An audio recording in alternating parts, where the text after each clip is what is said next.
विद्यार्थ्यांनो, सप्रेम नमस्कार. आज आहे 6 मे. आजच्या दिवसापर्यंतच्या महत्त्वपूर्ण चालू घडामोडी प्रश्न आपल्याला बघायचे. व्हिडिओ काळजीपूर्वक बघा. ज्या गोष्टी इम्पॉर्टंट वाटतील त्या तुम्ही नोटबुकमध्ये नोट डाऊन देखील करून घेऊ शकता. आजच्या व्हिडिओला सुरुवात करा. सर्वात पहिला प्रश्न आहे, रवी के यांनी कोणत्या सार्वजनिक क्षेत्रातील उपक्रमाचे नवीन अध्यक्ष व व्यवस्थापकीय संचालक म्हणून पदभार स्वीकारला आहे? तर लोगो बघून लगेचच कळालं असेल. योग्य उत्तर आहे ऑप्शन क्रमांक बी, हिंदुस्तान एरोनॉटिक्स लिमिटेड. लक्षात घ्या, हिंदुस्तान एरोनॉटिकल लिमिटेडने कोटा रवी यांची 22वे अध्यक्ष व व्यवस्थापकीय संचालक म्हणून नियुक्ती केली. त्यांनी डी के सुनील यांची जागा घेतली. रवी के हे त्यांच्या तांत्रिक आणि प्रशासकीय अनुभवासाठी ओळखले जातात. त्यांच्या नेतृत्वाखाली HALच्या भविष्यातील प्रकल्पांना आणि क्षमतांना बळकटी मिळण्याची अपेक्षा आहे. ते पूर्वी HAL मध्ये डिरेक्टर होते. त्यांना एरोस्पेस आणि संरक्षण क्षेत्रात 30+ वर्षांचा अनुभव आहे. हिंदुस्तान एरोनॉटिकल लिमिटेड भारतातील एक प्रमुख एरोस्पेस आणि संरक्षण क्षेत्रातील सार्वजनिक उपक्रम आहे. विमान, हेलिकॉप्टर इंजिन आणि एव्हिओनिक्स सिस्टीमचे डिझाईन, विकास आणि उत्पादन करते. भारतीय सशस्त्र दलांना म्हणजे एअरफोर्स, नेव्ही, आर्मी उपकरण पुरवते. स्थापना झाली 1940 मध्ये आणि मुख्यालय आहे बेंगळुरू, कर्नाटक. पुढील प्रश्न, भारतीय नौदलात समाविष्ट करण्यात आलेली INS महेंद्रगिरी ही स्टेल्थ फ्रिगेट कोणत्या प्रोजेक्ट अंतर्गत तयार झाले आहे? तर याचं जे योग्य उत्तर आहे ते आहे ऑप्शन क्रमांक ए, प्रोजेक्ट 17A अंतर्गत. भारतीय नौदलाने अलीकडेच INS महेंद्रगिरीचा समावेश केला आहे. ही प्रोजेक्ट 17A अंतर्गत तयार झालेली एक ॲडव्हान्स स्टेल्थ फ्रिगेट आहे. या प्रोजेक्ट अंतर्गत तयार झालेली ही 4थी स्टेल्थ फ्रिगेट आहे. याचे बांधकाम माझगाव डॉक शिपबिल्डर लिमिटेड यांनी केले. ही 7 प्रगत फ्रिगेटपैकी एक आहे. प्रोजेक्ट 17A हा पूर्वीच्या शिवालिक क्लास चा सुधारित प्रकार आहे, ज्यामध्ये अधिक चांगले स्टेल्थ डिझाईन, ऑटोमेशन, सर्वायव्हिबिलिटी आणि कॉम्बॅट क्षमता दिली आहे. निलगिरी क्लास स्टेल्थ फ्रिगेट म्हणजे काय? तर लक्षात घ्या, निलगिरी क्लास ही 7 युद्धनौकांची एक श्रेणी आहे. या जहाजांची नावे भारतातील विविध पर्वतरांगांवर आधारित आहे. 3 ही सर्व जहाजे प्रोजेक्ट 17A अंतर्गत तयार होत आहेत. स्टेल्थ फ्रिगेट म्हणजे अशी युद्धनौका जी रडार, सोनार, इन्फ्रारेड आणि इतर सेन्सरपासून सहजपणे शोधता येत नाही. प्रोजेक्ट 17A म्हणजे काय? हा भारतीय नौदलाचा एक प्रकल्प आहे. या अंतर्गत 7 स्टेल्थ फ्रिगेट तयार केल्या जात आहे. या जुन्या शिवालिक क्लास जहाजांची जागा घेतील. 7 युद्धनौका ज्या आहेत त्यांची नावे बघून घ्या. INS Nilgiri, INS Udayagiri, INS Taragiri, INS Mahendragiri, INS Himgiri, INS दुनगिरी आणि INS विद्यागिरी. यानंतर पुढील प्रश्न, चर्चेत असलेला ग्रेट निकोबार इन्फ्रास्ट्रक्चर प्रोजेक्ट कोणत्या समुद्रधुनीजवळ आहे? तर याचं जे योग्य उत्तर आहे ते आहे ऑप्शन ए, मलक्का समुद्रधुनी. अधिकची माहिती, ग्रेट निकोबार प्रकल्प मलक्का समुद्रधुनीजवळ स्थित आहे. सरकारने स्पष्ट केले की पर्यावरण संरक्षण आणि शॉम्पेन सारख्या आदिवासी समुदायांचे संरक्षण महत्वाचे आहे. फक्त सुमारे 2% क्षेत्र विकासासाठी वापरले जाईल. EIA म्हणजे काय? एन्व्हायरमेंटल इम्पॅक्ट असेसमेंट अंतर्गत संरक्षण उपाय लागू केले गेले आहेत. हा प्रकल्प अंदमान समुद्रात भारताची उपस्थिती मजबूत करेल आणि दक्षिण पूर्व आशियात प्रभाव पाडवेल. धोरणात्मक महत्व, मलक्का समुद्रधुनी जगातील सर्वात व्यस्त समुद्र व्यापार मार्गांपैकी एक आहे. चीनला प्रतिसाद, चीनच्या स्ट्रिंग ऑफ पर्ल्स धोरणाला उत्तर देण्यासाठी भारताची ऍक्ट ईस्ट पॉलिसी आहे. ट्रान्सशिपमेंट हब, सध्या भारताचा 75% पेक्षा जास्त माल कोलंबो आणि सिंगापूर मार्गे जातो. हा प्रकल्प भारताला आत्मनिर्भर बनवेल. यानंतर पुढील प्रश्न, द हिंदू ग्रुपच्या कोणत्या प्लॅटफॉर्मने वॉन IFRA digital media awards South Asia 2026 मध्ये बेस्ट न्यूज वेबसाईट और ॲप रिलॉन्च या श्रेणीत सुवर्ण पदक जिंकले? तर याचं जे योग्य उत्तर आहे ते आहे option C, Young World Club. अधिकची माहिती, द हिंदू ग्रुपच्या यंग वर्ल्ड क्लब प्लॅटफॉर्मने वॅन IFRA digital media award South Asia 2026 मध्ये बेस्ट न्यूज वेबसाईट और ॲप रिलॉन्च या श्रेणीत सुवर्ण पदक जिंकले. हा पुरस्कार डिजिटल इनोव्हेशन, सर्जनशीलता आणि विशेषतः तरुण प्रेक्षकांच्या सहभागाला प्रोत्साहन देण्यासाठी दिला जातो. Young World club the Hindu ग्रुपचा एक लर्निंग आणि एंगेजमेंट प्लॅटफॉर्म आहे. विशेषतः शालेय विद्यार्थ्यांसाठी तयार करण्यात आला आहे. द हिंदू ग्रुप भारतातील एक प्रमुख मीडिया संस्था आहे. वृत्तपत्रे, मासिके आणि डिजिटल न्यूज प्लॅटफॉर्म प्रकाशित करते. स्थापना झाली 1878 मध्ये. मुख्यालय आहे चेन्नई, तामिळनाडू आणि प्रमुख वृत्तपत्र जे आहे ते आहे द हिंदू. वॉन IFRA digital media award South Asia हा दक्षिण आशियातील डिजिटल पत्रकारिता आणि मीडिया इनोव्हेशनला ओळख देणारा प्रादेशिक पुरस्कार आहे. आयोजक वॉन इन्फ्रा. क्षेत्र भारत, पाकिस्तान, बांगलादेश आणि श्रीलंका. उद्देश डिजिटल मीडिया इनोव्हेशन, ऑनलाईन पत्रकारिता आणि प्रेक्षक सहभागाला सन्मानित करणे. यानंतर पुढील प्रश्न. 11व्या हेड्स ऑफ मिशन परिषद कुठे आयोजित करण्यात आली?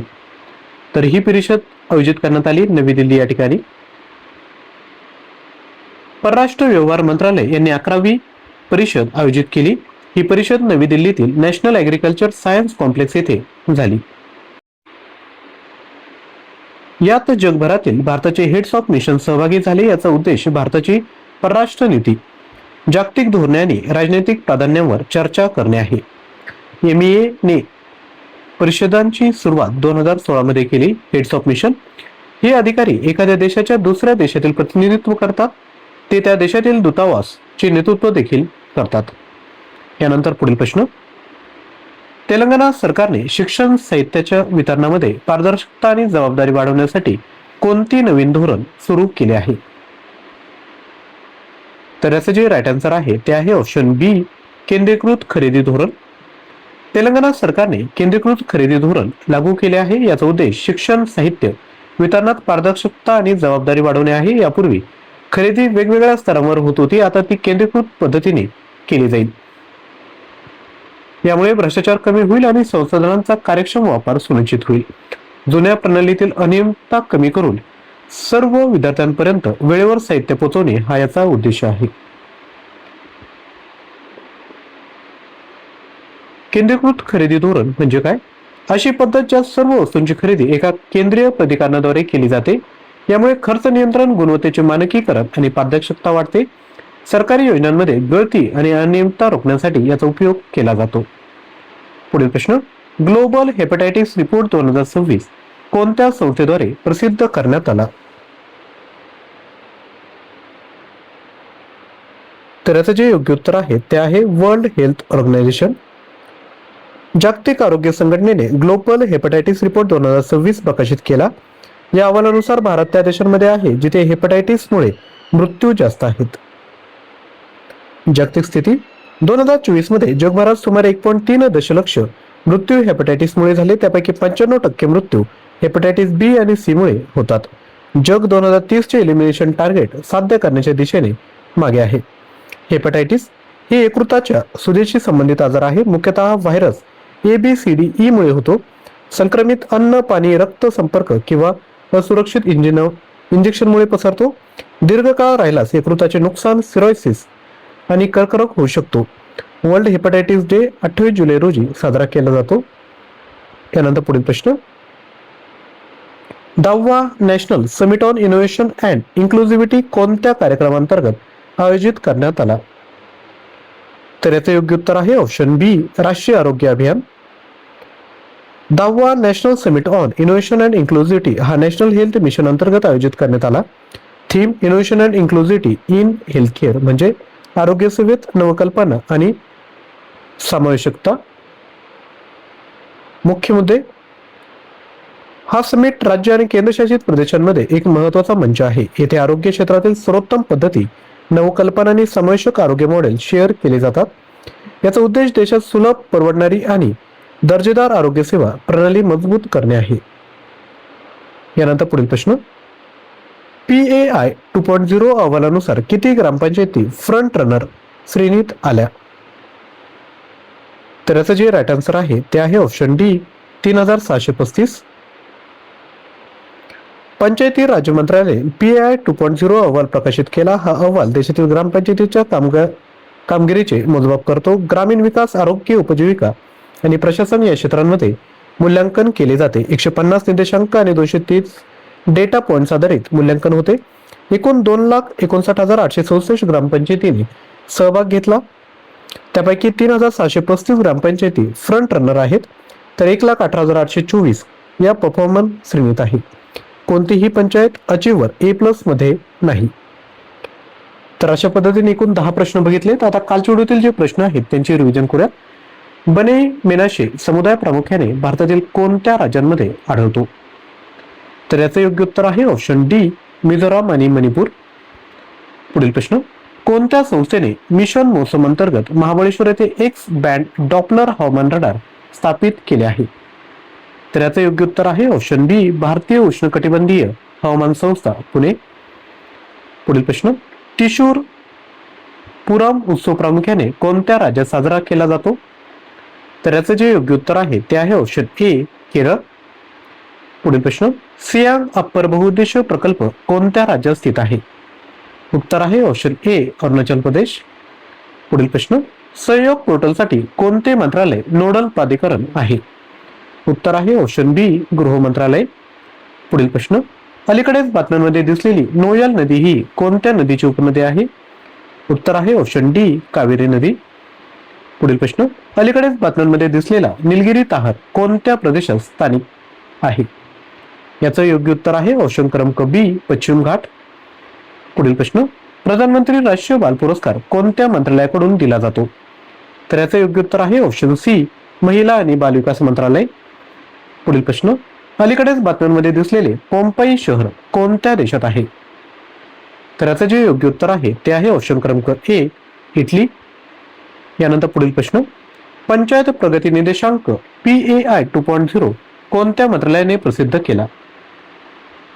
तर याचं जे राईट आन्सर आहे ते आहे ऑप्शन बी, पंचायती राज मंत्रालय. यानंतर तुमच्यासाठी प्रश्न आहे, आंतरराष्ट्रीय कामगार दिन दरवर्षी 1 मे रोजी कोणत्या ऐतिहासिक घटनेच्या स्मरणार्थ साजरा केला जातो? फ्रेंच क्रांती, शिकागो आंदोलन, रशियन क्रांती की औद्योगिक क्रांती? प्रश्नाचं उत्तर कमेंट करायचंय. चालू घडामोडींचं मटेरियल हवं असेल तर ऍप्लिकेशन डाउनलोड करून कोर्स परचेस करा. लिंक डिस्क्रिप्शन बॉक्समध्ये दिली आहे. कंटेंट आवडला असेल तर लाईक, हाईप आणि चॅनल सबस्क्राईब करा. दररोज चालू घडामोडी क्विज सॉल्व्ह करण्याकरिता टेलिग्राम चॅनल जॉईन करा. लिंक डिस्क्रिप्शन बॉक्समध्ये दिली आहे. थँक्यू.